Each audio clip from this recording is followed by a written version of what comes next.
മോഹൻ വർഗീസ്, ആ ഒരു വിലയിരുത്തലാണോ താങ്കൾക്കും ഉള്ളത്? അത് മാത്രമല്ല, ഇവിടെ ഈ സിറിയയിൽ ഈ വിമതർ അസദ് ഭരണകൂടത്തിന് മേൽ ഇങ്ങനെ ഒരു മേൽക്കോയ്മ നേടിയത് അതിൽ ഇസ്രായേലിന്റെയും അമേരിക്കയുടെയും പിന്തുണ ഉണ്ട് എന്ന കാര്യത്തിൽ സംശയമില്ലല്ലോ. അത് മാത്രമല്ല, ഇതേ സമയത്ത് തന്നെ ഇസ്രായേൽ ഹമാസിനെതിരെയും ഹിസ്ബുള്ളക്കെതിരെയും പോരാട്ടം നയിച്ചുകൊണ്ടിരിക്കുന്ന ഒരു സമയമാണ്.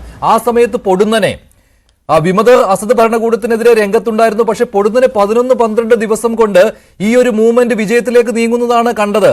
അപ്പോൾ കൃത്യമായ പിന്തുണ ഇസ്രായേലിൽ നിന്നും അമേരിക്കയിൽ നിന്നും മാത്രമല്ല, സിറിയയ്ക്കുള്ളിൽ നിന്ന് പോലും വിമതർക്ക് കിട്ടിയിട്ടുണ്ട് എന്ന കാര്യത്തിൽ യാതൊരു സംശയവുമില്ലല്ലോ. അപ്പോൾ ജനങ്ങൾ കൂടി ആഗ്രഹിച്ച ഒന്നായി മാറുകയാണോ സിറിയയിൽ ഇപ്പോൾ കണ്ടിരിക്കുന്ന ഈ രാഷ്ട്രീയ മാറ്റം?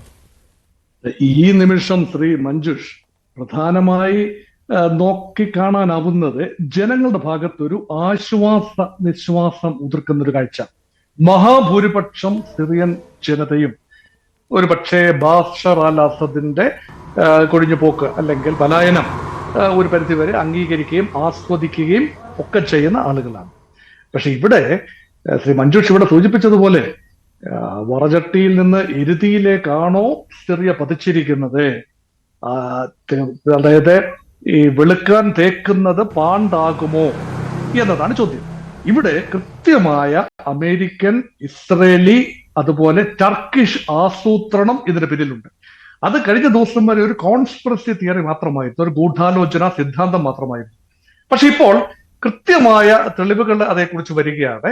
യുണൈറ്റഡ് അറബ് എമിറേറ്റ്സ് ഒരു പക്ഷേ അമേരിക്കയോടൊപ്പം ചേർന്നൊക്കെ നിൽക്കുന്ന ഒരു അറബ് രാജ്യമാണ്, സുന്നി അറബ് രാജ്യമാണ്.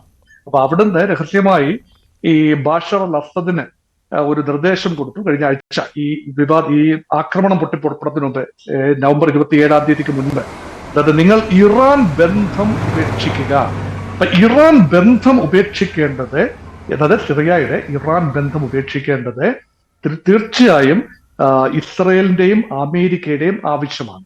അതുകൊണ്ട് ഇസ്രയേലിന്റെയും അമേരിക്കയുടെയും കൃത്യമായ താല്പര്യമുണ്ട്. അല്ല എങ്കിൽ ആ ഭാഗത്തെ ടർക്കിഷ് ബാഗ്ഡ് മിലിഷ്യയായ HTS, Hayat Tahrir al Sham എന്ന് പറയുന്ന HTSന്റെ ഗറില്ലകൾ, അവർ HTS എവിടായിരുന്നു ഇതുവരെ?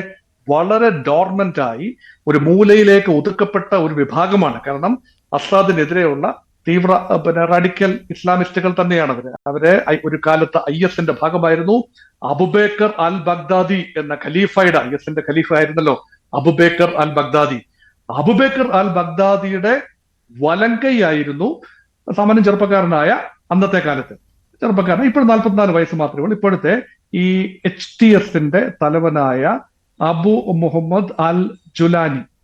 അദ്ദേഹമാണല്ലോ ഡിഫാക്ടോ നേതാവ്. ഈ കൊയലീഷൻ എന്ന് പറയുന്ന റെസിസ്റ്റൻസ് കൊയലീഷൻ, അള്ളതിനെതിരെയുള്ള വിവിധ ഗ്രൂപ്പുകൾ ഒരു കൊയലീഷനായി നീങ്ങുമ്പോൾ അതിന്റെ തലപ്പത്ത് ഏറ്റവും അധികം പോരാട്ട വീര്യം കാണിച്ച HTSന്റെ തലവൻ തന്നെയാണ്. അപ്പോൾ ഇവിടെ അമേരിക്കയും ഇസ്രയേലും ഇത്തരം ഭീകര സംഘടനകൾക്ക് വളം വെച്ച് കൊടുക്കുകയായിരുന്നുവല്ലോ. അതിന് ഇസ്രയേലിന് പ്രത്യേക താല്പര്യമുണ്ട്. കാരണം ഹമാസിനും ഹിസ്ബുള്ളയ്ക്കും സഹായം ചെയ്യുന്ന അസദ് ഭരണകൂടത്തിനെതിരെയുള്ള ഒരു നീക്കം നടത്തുക എന്നതിൽ. പക്ഷേ ഇങ്ങനെ വളം വെച്ച് കൊടുക്കുന്നത് വഴി പിന്നീട് ഇസ്രായേലിനും അമേരിക്കയ്ക്കും തലവേദനയായി മാറുന്ന ഒരു സാഹചര്യത്തിലേക്ക് സിറിയയിലെ പുതിയ ഭരണകൂടം, വരാൻ പോകുന്ന ഭരണകൂടം മാറില്ലേ?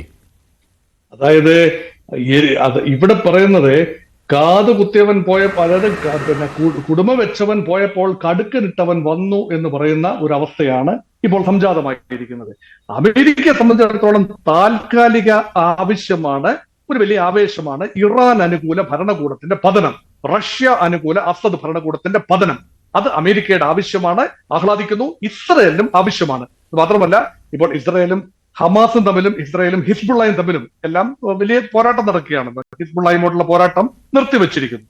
ആ ഹിസ്ബുള്ളയാണ് പലപ്പോഴും ലെബനനിൽ നിന്നും അതിർത്തി കടന്ന് സിറിയയിലേക്ക് ചെന്ന്, ഡമസ്കോസിലേക്ക് ചെന്ന് ബാഷർ അൽ അസദിന് എപ്പോഴെല്ലാം ദൗർബല്യമുണ്ടോ അപ്പോഴെല്ലാം താങ്ങി നിർത്തിയിരുന്ന ഗ്രൗണ്ട് ഓപ്പറേഷൻസിന്റെ നല്ല പങ്കും ഹിസ്ബുള്ളയുടെ ആയിരുന്നു. അതുപോലെ എയർ കവർ കൊടുത്തിരുന്നത് റഷ്യയാണ്. അതുപോലെ ലോജിസ്റ്റിക്കൽ ബാക്കിംഗ് എല്ലാം കൊടുത്തതും തന്ത്രങ്ങൾ കൊടുത്തതും ഇറാന്റെ റവല്യൂഷണറി ഗാർഡുകൾ. അപ്പൊ ഇവർക്കെല്ലാം പോരാട്ട വീര്യമുണ്ട്, ഇല്ലെന്ന് പറയാനാവില്ല. പക്ഷേ സിറിയൻ സൈന്യം, ബാഷർ അൽ അസദിന്റെ സിറിയൻ സൈന്യത്തിന് പോരാട്ട വീര്യം പോയിട്ട് യാതൊന്നുമില്ല, ഉണ്ടായിരുന്നില്ല ഒരിക്കലും. സ്വന്തം ജനതയെ മാത്രമാണ് അവർ കൈകാര്യം ചെയ്തിരുന്നത്. സ്വന്തം ജനതയെ കൊന്നൊടുക്കുന്ന കലാപരിപാടി മാത്രമാണ് അസദിന്റെ സൈന്യം ചെയ്തിരുന്നത്. ഒരു ബാറ്റിൽ ഫീൽഡ് പോരാട്ടങ്ങളെല്ലാം ചെയ്തിരുന്നത് ഈ മറ്റു പറയുന്ന ഇറാന്റെ സൈന്യമോ ഇറാന്റെ മിലിഷ്യകളോ ഒക്കെ തന്നെയാണ്. അതുകൊണ്ടാണ് ആക്രമണം വന്നത്. HTSന്റെ ഭാഗത്ത് നിന്ന് ആദ്യം അലപ്പോ പിടിക്കുന്നു, അവിടെ ഇദ്ലിബ് നഗരത്തിൽ നിന്നും അലപ്പോയിലെത്തി, അലപ്പോ പെട്ടെന്ന് പിടിക്കുന്നു, ഒരു വെടി പോലും ഇവിടെ പൊട്ടിയില്ല. അത് കഴിഞ്ഞ് നേരെ തെക്കോട്ട് യാത്ര ചെയ്ത് ഹംസ് പിടിക്കുന്നു, അതുപോലെ ഹമ പിടിക്കുന്നു, ഹോംസ് പിടിക്കുന്നു.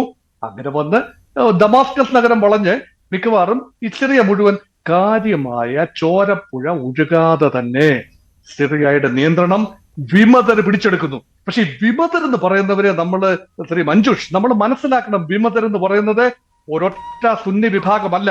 അവിടെ കുർദുകളെ വിമതരാണ്. ആ രാജ്യത്തിന്റെ 1/3 കൈവശം വെച്ചിരിക്കുന്ന സിറിയയുടെ വടക്ക് കിഴക്ക് പ്രദേശത്തുള്ള ആ പ്രദേശത്തെ കുർദുകൾ വളരെയധികം മുന്നോട്ട് പോകുന്നില്ല എന്ന് ഉറപ്പുവരുത്താൻ ടർക്കിഷ് ആർമി അവിടെ ശ്രമിക്കുന്നുണ്ട്.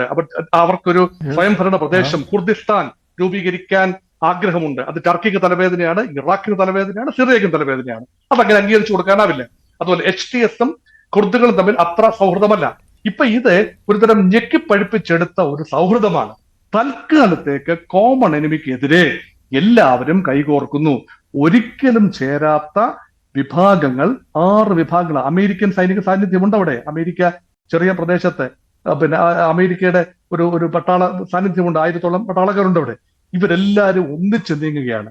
പക്ഷെ ഇപ്പോൾ ആരാകും ഇനി ഭരണകൂടത്തിൽ ഒരു ഗ്രാൻഡ് കൊയലീഷൻ സമ്പ്രദായമാണ് വരുന്നത്. ഇവർ പറയുന്നത് സിറിയൻ നാഷണൽ കൊയലീഷൻ. അതിനൊരു നേതാവ് ഇപ്പൊ അവിടെ ഉണ്ടെന്നാണ് പറയപ്പെടുന്നത്. ഹാദി അൽ ബഹ്റ എന്നൊരു നേതാവ് ഇവിടെ ഉണ്ടെന്നാണ്. ശരി, ശ്രീ പണിക്കർ